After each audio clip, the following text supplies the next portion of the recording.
us about the straw man. What exactly is the straw man? The straw man is your name written in block letters. Very simple. It was done at birth. What the government did, or the corporations now, not government, what they did is they took your birth certificate and made a second birth certificate with a trust, a Sisti QV trust. They made it in all block letters.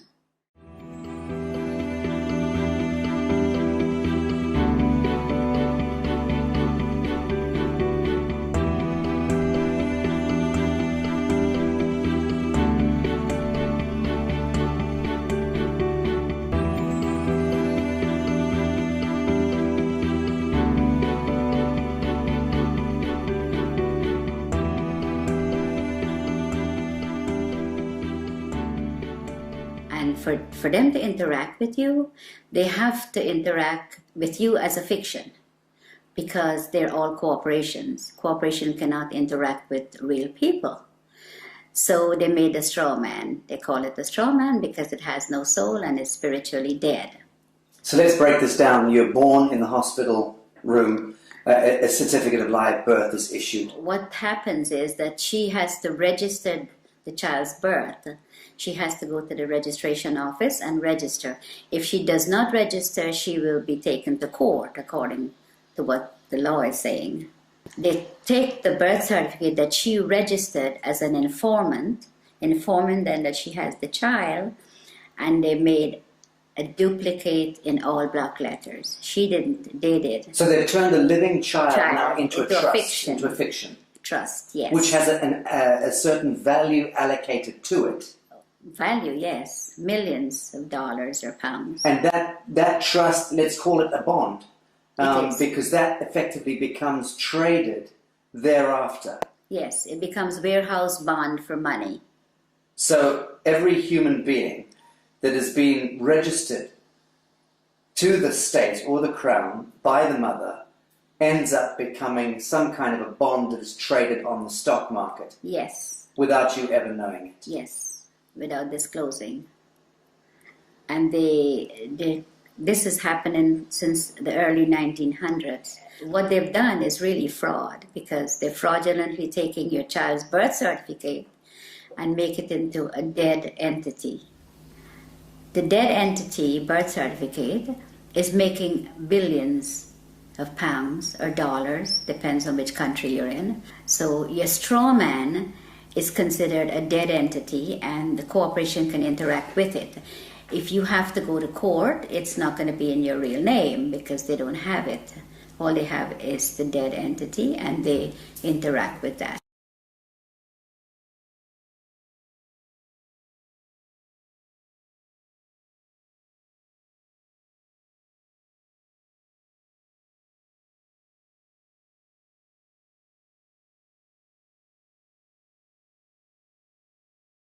So who is reaping the rewards of the value of your bond as it's being traded? I would say the Federal Reserve, which belongs to the royal family, and the HMRC, IRS, these are the people where your money goes once you are registered. The mother registers you, that's where the money goes, to them. Okay, let's talk about the difference between your signature and your autograph. Okay, a signature is under the UCC, which is the fiction, the straw man. Your autograph is the real person. So if you go up to a movie star and says, "Can I have your autograph?" You never say, "Can I have your signature?" It's always autograph because you have flesh and blood. Signature is what you're signing every time they can go into your account and take money. And every time you do sign a piece of paper, you can bet that that signature of yours is being monetized, securitized. It is. By the banks, by everybody that you, wherever you sign, credit cards, everything that you sign, they're getting funds off your trust fund from that birth certificate. Okay, so fees and all sorts of things and invisible costs are being discharged against your birth bond in that sense? Yes. Without you ever knowing about it? Without you ever knowing about it, yes. It was never disclosed to you.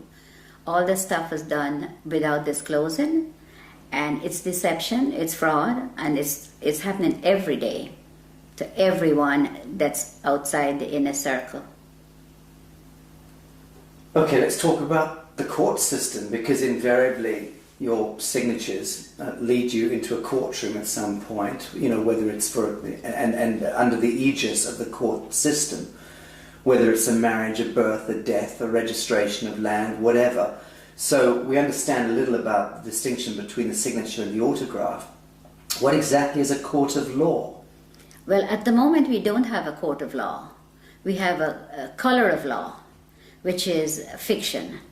So when you go into a court system here or America, you walk into a system where there is no law. So it is lawless. So when you go in there and you speak to somebody doing business as a judge, there is no judge. You could ask the judge to see his oath. He doesn't have one. He's a cashier. Yeah, he's a banker. A banker. Yes. So when you sign any papers in the court, that's when he gets paid out of your 60 QV trust on your birth certificate. That's where he gets the money. If you go into the court, you still lose because it is not a court of law for you. In a situation like that, when should you use your signature and sign something, and when shouldn't you? There's a special way of, under the UCC, we go back to that, there's a special way of signing without responsibility for your signature. So that if you sign in the special way according to the UCC, you're not responsible for anything that's on the paper. Okay. Now, for the layman, describe UCC. What are we talking about? Okay. What is the UCC? The UCC is a set of codes that was set up over 100 years ago by lawyers. And with the Uniform Commercial Code comes contract law. It's all to do with contract. So we are not under any law. We're just under contract. Someone could call you up and says, oh, would you like to contract with me to get TV license or to get something that you need? And you contract. Telephone, everything is contract, everything. And under the UCC, you do not have to sign. A stamped signature or a typed up signature is considered sign under the UCC. So when you get a letter in the mail and it has no signature, or it just have a stamp signature, then it is considered sign. The UCC is very, very important for people to learn about what's going on with their lives, because we are on the contract law, no other law. There is no law at all. In America, the court system is operated under military. When you walk into a courtroom, I don't care which courtroom, if it's a higher court or a lower court, they're under the military. Now you walk in there and you're not a military member, and you're not told that you've been tried under the military. If you mention the Constitution, the judge says it does not apply in my courtroom. But you don't know what he's saying, because you don't know what they're doing to you when you're there. And all of that language is designed to confuse the hell out of you. Yes, it's designed under the UCC, and they know. They know what they're doing, and they know how to manipulate you. So you're saying all judges are very schooled and versed in UCC? Yes. They're taken to special training schools in order to learn this? Yeah, the president appoints all the federal judges in America. And they go to Scottsdale, Arizona and Reno, Nevada to train how to apply this fraud contract in the courtroom. And in the United Kingdom? The United Kingdom, majority of the judges here in the United Kingdom are not judges. They're just doing business. They might be a retired lawyer. They're doing business as judge. And so-called judges in Malawi and in Canada? All of them, exactly the same system. They're under the UCC. Okay, I want to talk about some mundane issues. Who owns your car? The DVLA in England. In the United Kingdom? Yes. Department of Vehicle Licensing right. Agency. Okay. Yes.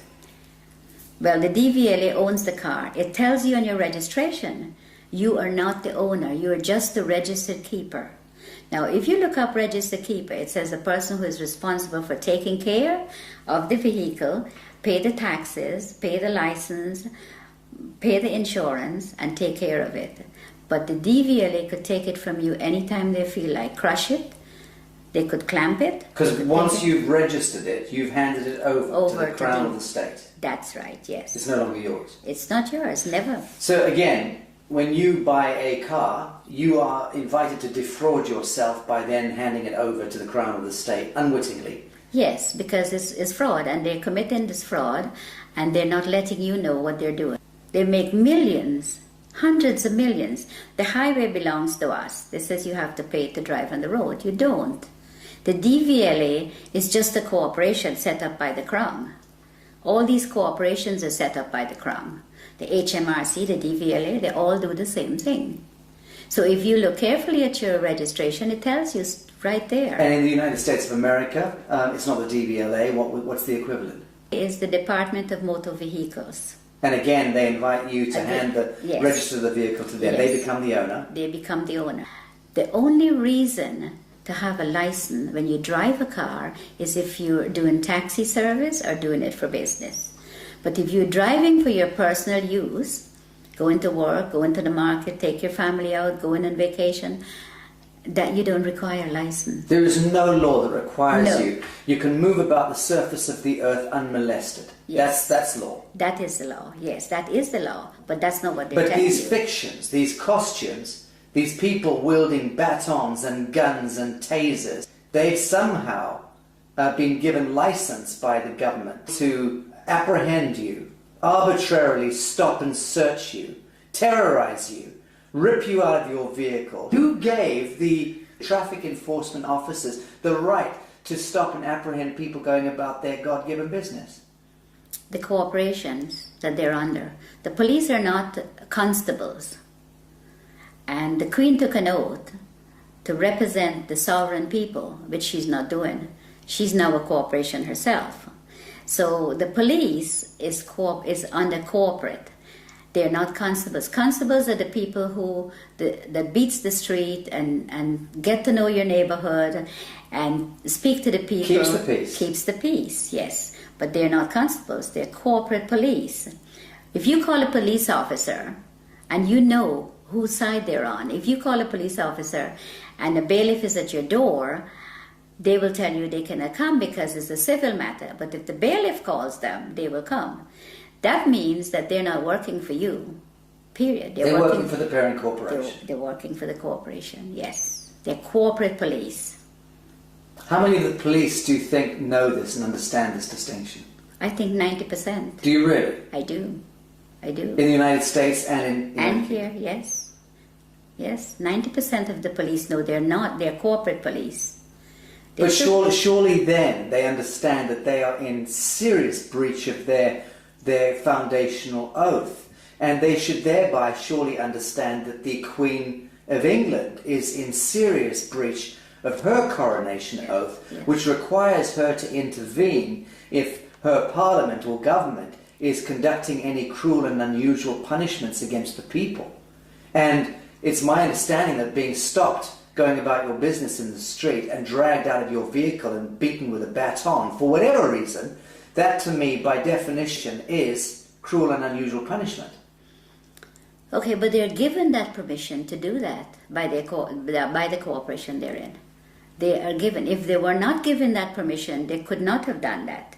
They could not drag you out of your car or molest you or take you to the station for no reason. But it's not a law that gives them the right. It's a statute. It's a technocratic words on paper, statutes that have allowed them contractually to go ahead and beat the citizenry, right? Okay, yes. But it's not lawful. No, it's not. It's entirely not. unlawful. It's legal and it's fraud.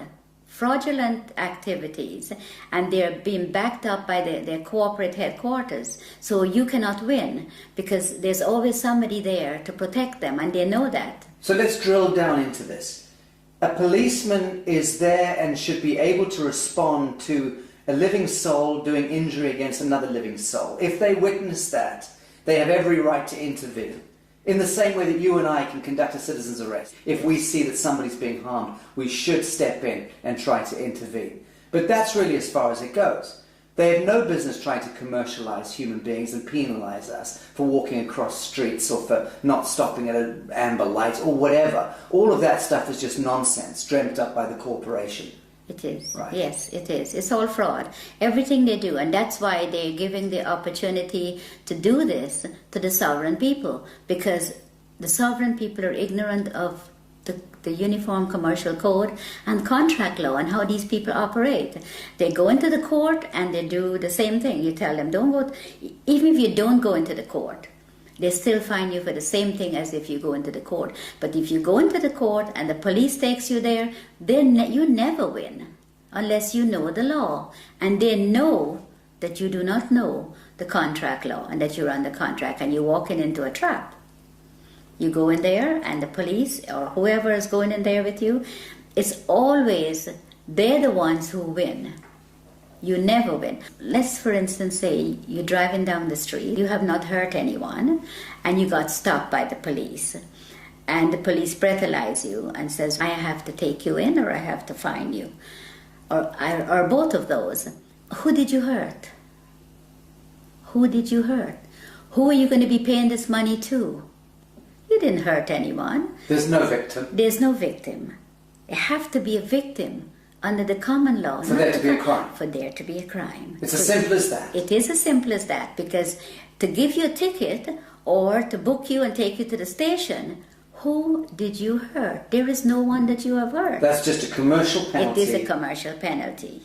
Okay, so we're getting the picture here that the court systems, the justice system, the policing system, all of these systems are designed to commercialize human beings, harvest them monetarily. Yes. Right. Yes. Very, very little of that expenditure, that energy goes towards keeping the peace. Oh, none of it goes towards keeping the peace. They don't keep the peace. All they do is they create the problem and then they find a solution. And then sell you that solution. Yes. And then penalize you if you don't accept the solution. That's right. Right, sounds like a very rigged casino to me, rotten to the core. It is. And it seems to me that the average human being would, if they understood this, would utterly reject this system. Of course. If they understood it. Of course. But of course most people are completely indentured to it. Yes. Are mind controlled. Yes. Reading the newspapers, watching the television, and repeating verbatim the bullshit that's taught to them. Yes. So the truth is, it seems to me that human beings are not predisposed toward hurting one another. We don't enjoy going to war. No. We don't enjoy hurting each other. Yes. In the main, most people get along and just want to get along. Of course. But the systems conspire Yes. with a model of scarcity economics and drive war and disease and poverty. Of course. That's the only way they can make money. When this Prime Minister said she's going to give 300 billion to the common market, where do you think she's getting the money? Not from your wages that you pay taxes on. That's a different set of money. She gets it from your trust fund, from your birth certificate. That's where they get the money to build the roads and do everything you could think of. So they're discharging billions and billions and billions of dollars against our birth bonds without ever disclosing that to her. Of course. Without there ever being an audit or any accounting for it. Of course, because nobody's asking. Right. And even if you do ask, they give you a hard time to tell you about it.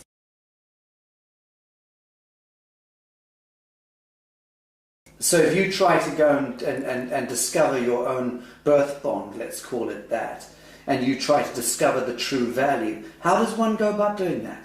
You apply to the Federal Reserve for it. There's forms that you can fill in, and you can, once you find the bonds and the serial numbers, you can get it from the Federal Reserve because they have it. And you can then discover the value of your bond? Of course. And the average, let's say, 50-year-old in the United States would be worth what? A 50-year-old in the United States, it could be worth hundreds of millions.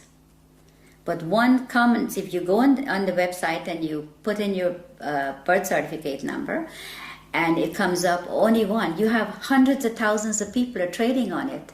Right.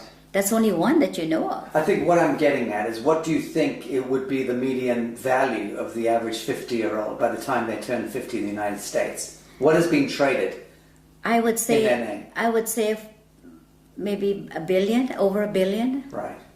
has been traded. Okay. Because when I checked, on one of my numbers is over 283,000 people are trading on it. Can you imagine how much money that is? So when we hear that the US has a debt of $23 trillion or whatever it is, that fictitious money was all pumped out of the air, but effectively it was discharged against the value of Yes. the people. Yes. Right, so that's where the fiction emerges. Yes. And it becomes this huge imbalance that no one quite understands. How on earth did we get that much money? They just made it up as they go along and tell us what they want to tell us. Yes, but they'll validate the making up of that money by, on paper, discharging it against the value of the citizenry. And the citizens' gold, our sovereign gold. We have gold. For every pound that if you weigh 8 pounds at birth, you have 8 pounds of gold set aside for you. Assigned to you by whom? By the Crown. In England? Yes. And in the United States? Yes. By the Treasury? Yes. And because the United States is owned by the Crown. Let's okay. So let's say there's 200 odd nations of the world. There's hundreds and hundreds of small island states. But there's about 200 nation states, big nation states. They are all of them a franchise of the Anglo-American Corporation. Yes. Let's call it that. Yes. And that the Anglo-American Corporation is an extension of the British Crown. Crown, yes. And the British Crown is collateralized by what, or backed by what? Gold. And by the people. The hundreds of millions of people. The British Empire has just went on the ground. It's still there. Controls the Bank of International Settlements, yes. controls all the reserve banks around the world and yes, so on. Yes. Correct. So at what point do you believe the world sees through this grotesque fiction and then addresses the source code and then writes it?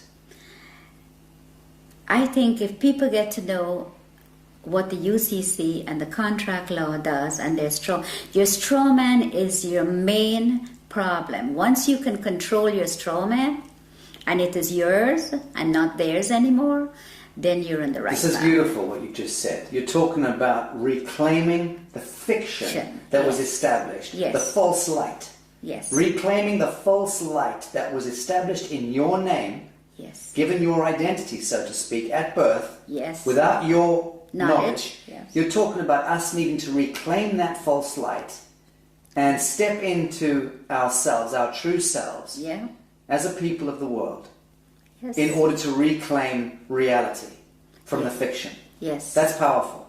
Yes, it is. And that's what I think everyone needs to do. All the sovereign people that's in poverty and whatever they put us in, that's what we need to do. We need to reclaim that, what they are making money on. That is ours.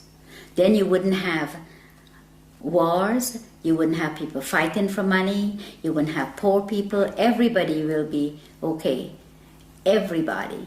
But they do not want you to. If you do that, that will break down their system, and they do not want that. So once you know, you need to get into it, and you need to start reclaiming your straw man. It is yours. Now, Bibi, you learnt all of this the hard way. You were sitting in your office in the United States running a very successful real estate business a number of years ago. Very successful. Selling 20 to 30 properties every month. Yes. You had a lot of your own properties. You were living there with your family. Yes. Life was good. Yes. And into your office walked a corrupt policeman and an IRS agent. Yes. And these gentlemen effectively put you on the spot, told you that there was one of your clients that you were selling a house to was a drug dealer. Yes. And which you had no idea. Yes. How would you know? And they effectively then tried to pin this a crime onto you by suggesting that you were effectively receiving laundered funds. Yes. And out of the blue, your life turned into some grotesque horror story. Yes. You were dragged into court, and the next thing, you were put in prison for 8 years. Yes. Your life destroyed.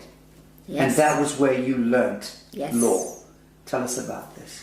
Well, when I went to trial, and I thought, well, how could they do this? I have shown for 10 years my bank statements, so they see that I had no money was laundered by me.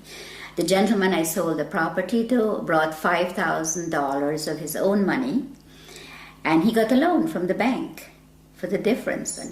And the bank loan officer testified at my trial, but I ended up in prison. And I wondered how they did it. I thought, well, there has to be something that I've missed. I saw in the courtroom what was displayed, it was all acting. Like everybody, like we were in a theater, and they were acting, and I was the victim. Role playing. Yes, the lawyers, the prosecutor, they were all. My lawyer guaranteed my freedom, and I got sentenced to 8 years. Now, when I got locked up, my main aim was to find out how I end up there. Without doing, and I had over $1 million of real estate paid for, money in the bank. My children finished university. We were in a very comfortable, very hard-working family, very comfortable position. And I thought, no, it has to be something wrong, something they did that I couldn't see.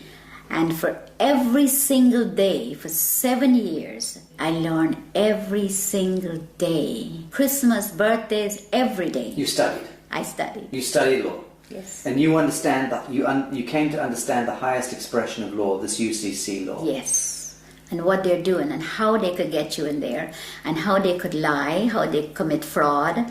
And they all thought they were all laughing when I was found guilty, like, well, they get paid, you see. I didn't know, lots of money. I didn't know at the time. And these people, I was in the prison, and there were hundreds of women that were there that was in the same position as I was. They were tricked into the system. Yes, they didn't do anything. And then once they're in prison, they're having a prison bond issued. Oh, yes. And then their prison bond is traded on the stock market, Yes. making huge amounts of money. With their numbers, yeah. And they're relegated to becoming slave workers. Yes. And no one's told this. No, they get 12 cents per day. The food that was served in the kitchen was from the Gulf War. Cans of meat and all kinds of stuff. And they said the prison is not making any money, and they're telling the people out there that the prisons are losing money, and all these drug dealers and all these people coming into prison, and we don't have enough money. That's a lie. They're making thousands of dollars a day per prisoner. I know it's at least $3,000 a day. Yes. Per prisoner. But they invest into the prison system, into Unicor. Prisons for profit. Prisons for profit. Disgusting. And they invest in the prisons, and they make hundreds of billions of dollars. And the prisoners get 12 cents a day, and the food that they feed the prisoners... Not fit for dogs. No, it comes from the farms, and they get tax write-off on it. The chicken may be 2-3 months old, and all kinds of stuff. They serve horse meat for beef. Well, you're about to launch an online workshop and tutorials through the Newark University, teaching UCC and explaining to people from around the world how they can navigate their situation, whatever their situation may be, because all of us are facing penalties and cruel and unusual punishments. Yeah. But let's discuss something as mundane as a parking ticket, okay? Something that everybody understands. What are the do's and don'ts? You've just gone back to your vehicle and there's a parking ticket on it. It's parking tickets are a contract. You do not have a contract with your council. They put a ticket on there. There's no contract, so you don't have to pay that ticket. So what are your steps? You send the ticket back to them. No contract. And you tell them no contract. They have to produce a contract where you sign to say that if you park somewhere that you're not supposed to, you will have to pay the ticket. I remember someone showing me a ticket not so long ago, and the ticket had a CEO, it says CEO on the ticket, and a signature. CEO? Yes. Chief Executive Officer? Yes. So I sent the ticket back to the CEO and I asked him when was he there at 8 o'clock at night putting tickets on the cars. It just goes to show that people do not look at their tickets either because they don't know. And it's very sad because a parking ticket, why should you have to pay for parking when you own the roads? We owned it. We own everything. So you've sent your parking ticket back with no contract on it. What are the next steps that they're likely to take? They would write to you and said you have to pay. If you pay within a certain time, it's only half. You have to pay half of the fine. What's your response? My response is I don't have to pay any because I don't have a contract with you. So again, you ask them, show me the contract. Yeah. I send them a letter and I asked them, I said, okay, the person that you addressed in this letter is spiritually dead and have no soul, which is your straw man. The straw man. Yes. And I said that I had not given you permission to use it to make money. And there's a fine behind this of £250,000 every time you use it. They refused to answer, so I sent them, the following letter was a default letter. I says, you're now in default for not responding. Because that's what they're going to do to you. So you played law against them? Yes. Good. Yes. So when I sent them that, 5 days later, I received a letter stating that the account is closed and I do not owe. Very good. Thank you for that. Well, that's rather straightforward. Let's discuss mortgages, because this is the bane of most people's existence, is needing to secure their home. Everyone has the right to a home in this world. And mortgages, I mean, what's the etymology of mortgage in the first instance? Death grip, isn't it? Yes, it is. It is. Mortgage means death grip in French. Well, the mortgage is what they do is just a front. Because the minute you miss a payment, when you get a mortgage from the bank, they're after you. The first time you miss a payment, it goes straight into the insurance company that the mortgage company have. And they want you to miss a payment. And they want you to miss a payment because they don't lend you money. But let's go back. Your house is, let's say, worth $100,000. Now, when you apply for a mortgage, they don't have the $100,000. But you come along with your block black capital signature, you sign the application, they then monetize your signature by having $100,000 worth of your value discharged against your treasury bond. Yes. That money they then lend to you, and they double dip because they then get you to pay that money back plus interest. What they do is they don't lend you that. They don't lend you anything. You fill up your papers and you sign. The signature is what they want. Then they tell you, okay, you have to be a good boy and you have to be a good credit and you can borrow from me. So they lend you a piece of paper that you sign with very fine writing in the back. That's where the legalese comes in because that's what they do. Then you sign it, signature. They take that and they tell you, okay, the funds will be ready in 2 to 3 days to come back. The following day with the signature, they go into your trust fund and they get paid the $100,000. They never disclose to you that, okay, we got paid, so the house is now yours. No. They come back when you go on the third day, they've already got their money, they say to you, okay, this is the agreement, you pay so much every month, the interest rate, all that you've already signed for. So now they put the $100,000 on the computer screen for you, so you can finish your house closing. Now that $100,000 is just numbers. It is not money, because they all own the banks. So there's no money pass, no cash, just paper. But they have your $100,000 already. If you don't pay, they take the house. They don't want nothing. They want the property because the money is just paper. It has no value. So the property has value, so they take the property.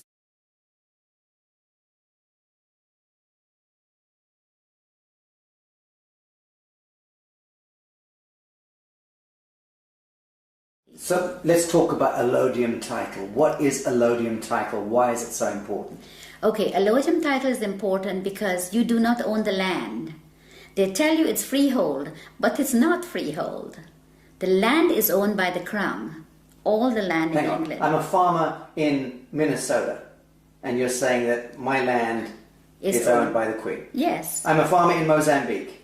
Your land is owned by the Queen. The Queen of England. The Queen of England. She owns all the land.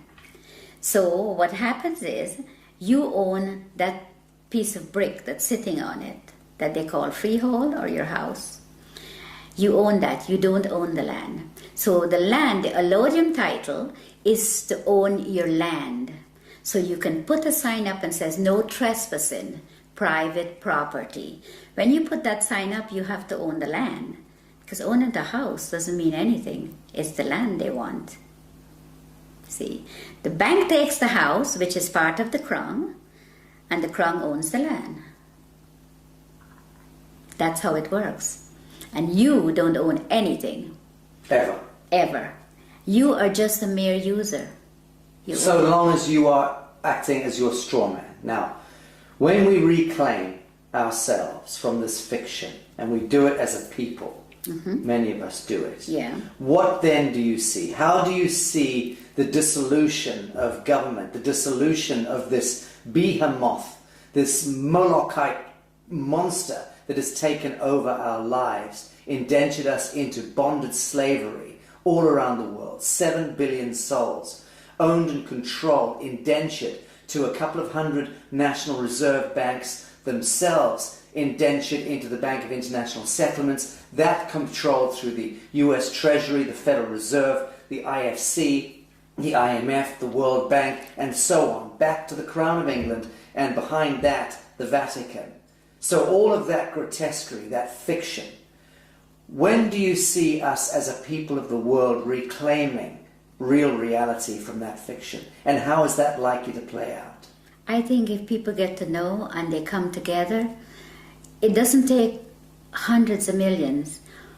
1 million sovereigns get together can make a hell of a lot of difference, because the word spreads from one to the other.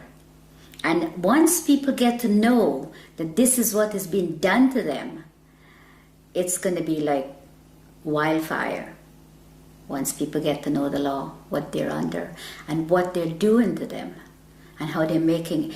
You see, they make things to distract you, like the news and all this fake, all this stuff, television, and this is what they do. So once people can get together, if 100 people go to the bank and all keep taking out £100, before the end of the day, the bank will close.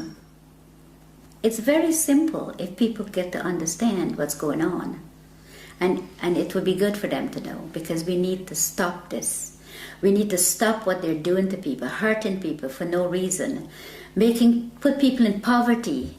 And by they, we're talking about the parent corporation. The parent corporation, The yes. banks and governments and justice systems all working to penalize and harvest humanity. Yeah, they're in bed together, everybody. They said, if they send you to the Citizens Advice Bureau, don't even bother to go, because they're working too with them. Everybody they have in their pocket.